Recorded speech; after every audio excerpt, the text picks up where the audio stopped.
Thanks, everyone.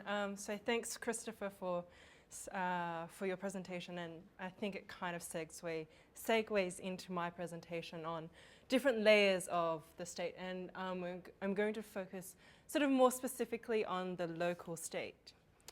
So the Chinese state in the 21st century is, as we have concurred, is increasingly heterogeneous entity, and it's comprised of layers and spaces. And this diversity is in part attributable to the rise of non-governmental organizations operating in China. And so the paper that I've written, which is part of my book, which is a labor of pain. So part of that paper is part of a book. So the paper examines how state and NGOs transform each other. And I argue that we need to problematize and thus reconceptualize the Chinese state to include a spatial dimension. And I demonstrate this through a case study of migrant non-governmental organizations, so migrant organizations that represent rural to urban labor migrants within China. So that's the case study that I focus on, and in Beijing and in Shanghai in particular. And I argue that these NGOs are making strong efforts to engage with central but also local authorities. And I contend that the local state is becoming more crucial, which Christopher has also noted in his presentation and paper.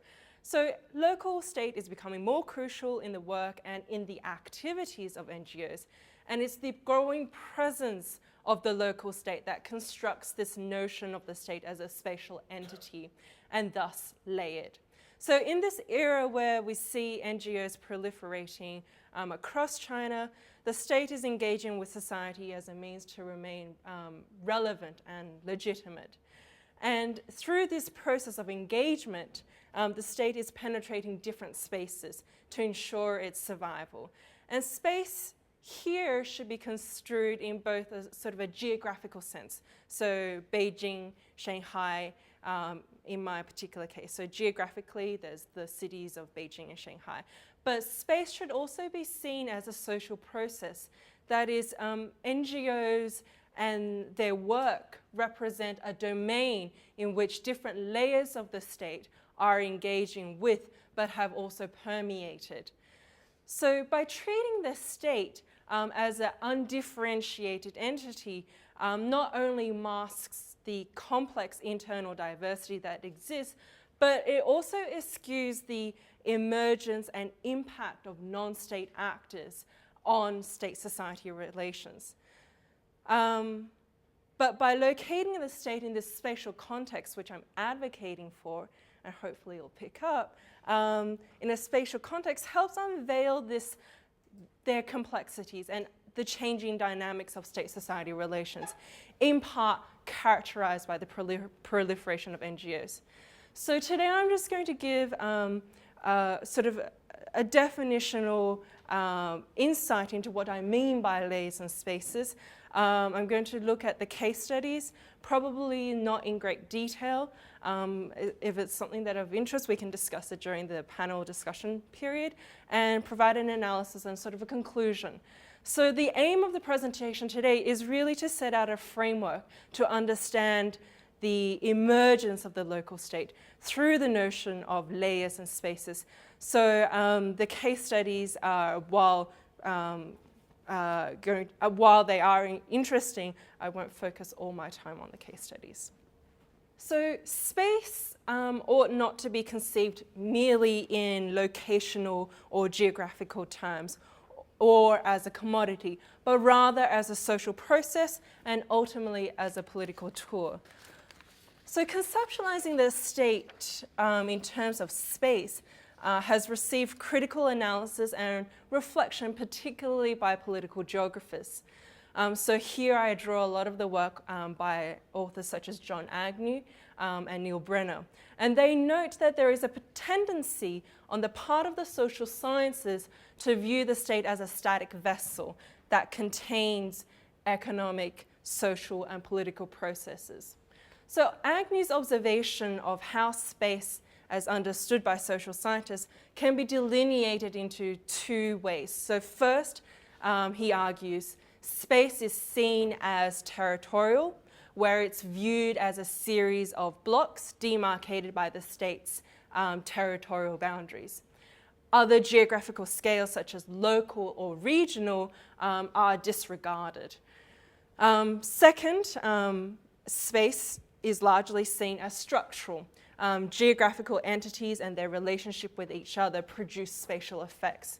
So Agnew argues that both understandings present a fixed idea or fixed idea of territorial or structural space, irrespective of the historical context.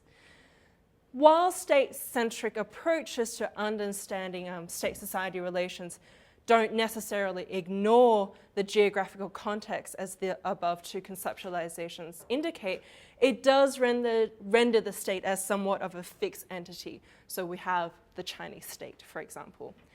So space for this purpose, for the purpose of the paper and of the presentation, is therefore both a physical location, so the two cities, and as a social process. So what do I mean by a social process?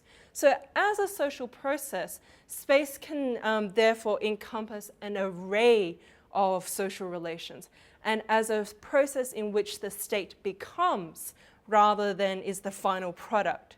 So that is, the state is not a static entity, but it's constantly changing. So NGOs and other social stakeholders are sites in which the state may permeate to further its own goals. So therefore, the state, through penetrating the spaces of NGOs or NGOs' domain of activities, is extending its parameters. So spaces of NGOs become spaces of the state. So thus one can say that the relation between state and NGO is one of power, and such relationship occurs within a particular context or a particular space. So to understand state and NGOs as mutually constitutive within the broader context of state transformation and what this means for the NGO sector in China, we will therefore need to comprehend that these relations and interactions occur within a locale. So space is therefore a product of our social interactions, and we are in constant negotiation with each other to construct and to reconstruct this space. So two outcomes from these interactions and negotiations are evident for our understanding of space. So first, the space that encompasses these relations between state and society or between state and NGOs is inherently political. Second, space possesses porous boundaries and internal diversity. So thus here I'm saying that state in its negotiations with society opens up the boundaries and thus becomes porous. So if space is the result of our social interactions, it can expand or contract. So for example, if we conceptualize this by thinking of it in terms of state-NGO relations, when there are numerous partnerships between state and NGOs, the boundaries of the state expands. When there are limited state-NGO collaborations or state-NGO partnership, it contracts. So to explain the NGO phenomenon within the context of the Chinese state, I adopt this multi-level approach to the state. So there is growing consensus that the Chinese state is heterogeneous, but there is sort of an absence of the specifics of this heterogeneity. So I approach this by analyzing each layer of the Chinese state and examining how each one of these layers collaborates, cooperates, and interacts with migrant non-governmental organizations. So the layers of this Chinese state refers to the central, the municipal, the district, the street neighborhood, jiedao, and residence committee, or the Zhuweihui, in Beijing and Shanghai. So these administrative layers are not new. I didn't make them up. They are there. And this is what I mean by layers. So there are different layers of the state with different types of interactions with NGOs.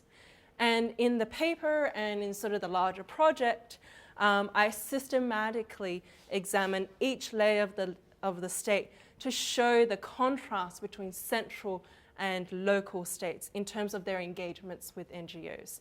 And in so doing, it becomes clear that there's utility for the Chinese state, different layers of the state, to collaborate and cooperate with NGOs in different ways. So I demonstrate this Chinese state is not simply a vertical construction, but it also extends horizontally into new spaces as those occupied by NGOs. So it's in this space that, or domain of NGO activities, that we see different levels of the state entering. The state reconstitutes, reinterprets the space within their own terms, and in this process, it seeks to remain relevant in a rapidly changing society.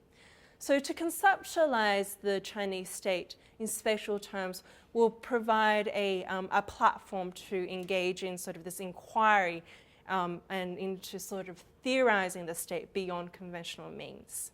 Okay, so I just take four NGOs as sort of an insight into what I mean by layers and spaces. So I've chosen two. So A, B are based in Beijing, C, D based in Shanghai.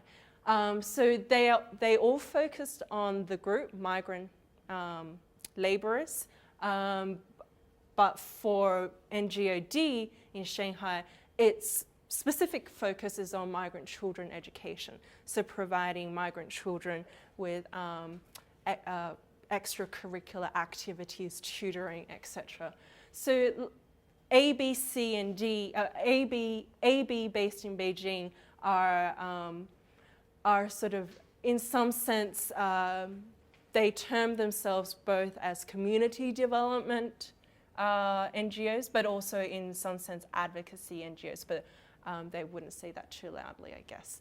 And C focuses largely on community development, and migrants is one part of that community development project. So as you can see from the table here, A has interactions with central municipal district street neighborhood committees.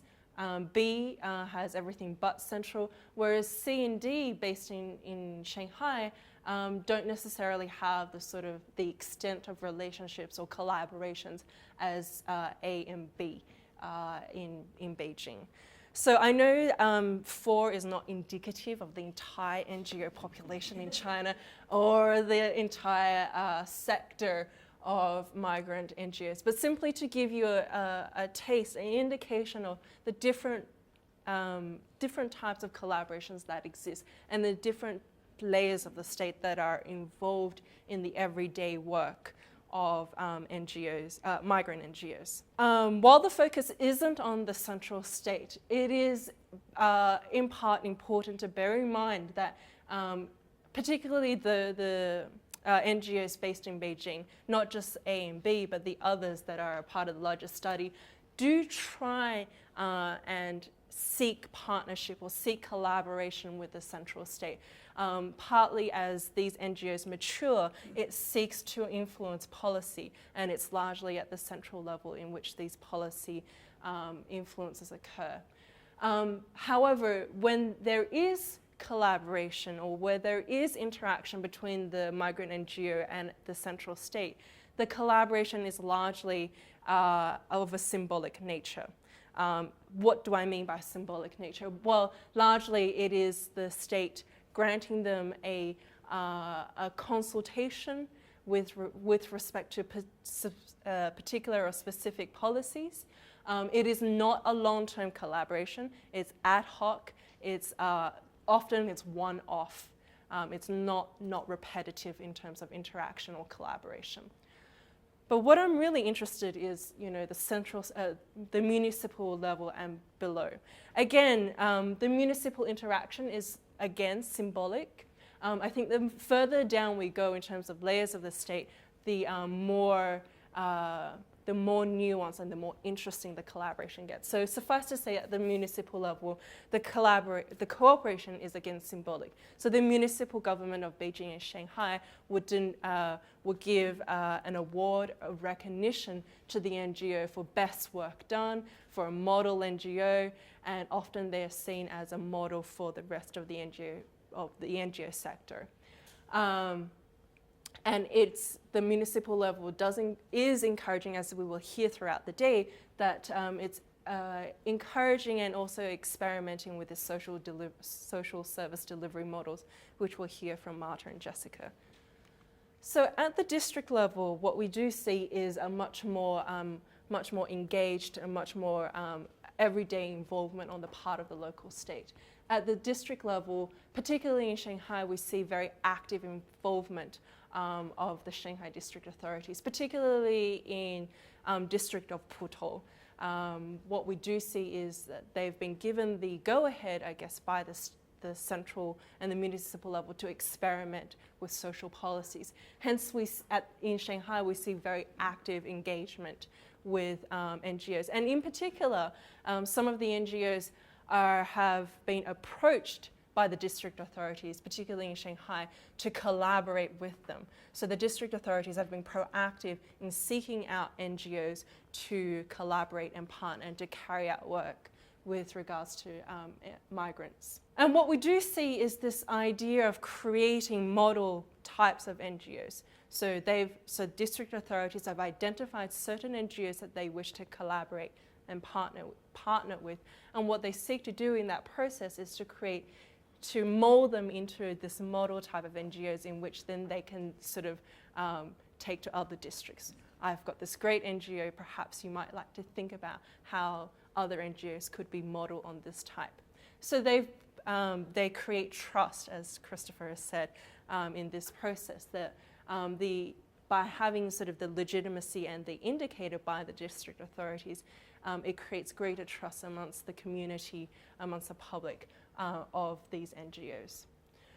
When we're looking at the Jiedao and Zhiweihui levels, it really is about economic gains, right? So the Jiedao Zhiweihui might have an office space that is not used, and they are not always very, sometimes they are willing to rent out these space to NGOs in which they can conduct their activities, to have their headquarters, etc.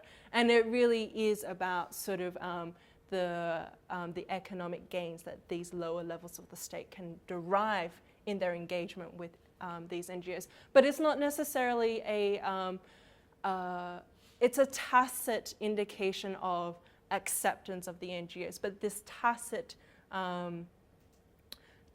consent can be withdrawn at any time when it doesn't suit the street neighborhood committee or the residents committee, or they perceive the NGOs that they're in partnership with as being too politically dangerous.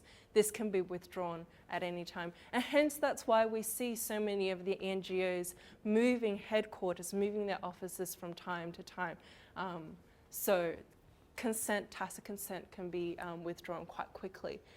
The type of activities that occur at these lower levels with NGOs is usually cultural activities. During springtime, during the Spring Festival, or during the Mid-Autumn Festival, these lower levels of the state would ask the NGOs to put on cultural shows, draw out a crowd, show harmonious society in action, etc. So those are the type of the engagements that happen. And I haven't really sort of given you a very concise picture of what is occurring at the local level, but in part is to say that there is a heterogeneity of relationships, there's a heterogeneity of partnerships, and it really is dependent on sort of the district, the Zhiweihui, or the residents committee that we're talking about, and hence that's why we need to focus on the local levels, because there is so much heterogeneity. So to wrap up, okay, so the paper, I hope, has highlighted the need to consider state-society relationship not from a hierarchical standpoint, where it's only the state that shapes the linkages, Instead, it's a diverse state, layers upon layers, with different objectives and different concerns. Some NGOs have found niches and spaces where the local authorities are very willing to discuss and to collaborate. So, as a result, state-society relations viewed from this multi-level perspective is not a one-dimensional picture. The informal arrangements at the local level, such as the case of where we see rental property agreements, reaffirms the notion that the state, the local state, is impacting on the day-to-day operations of migrant non-governmental organizations. State space, as seen through the lens of the NGOs, is not a static entity, nor is it a container with fixed boundaries. Rather, as I have demonstrated, the space in which the state inhabits is fluid. It's dependent on its engagement with NGOs. So I hope that I've shown that state space is not a singular concept, and it's difficult to characterize a definitive notion of Chinese state space. Instead, there are multiple spaces of the state, and each has its own characteristics depending on the level of the state we are analyzing.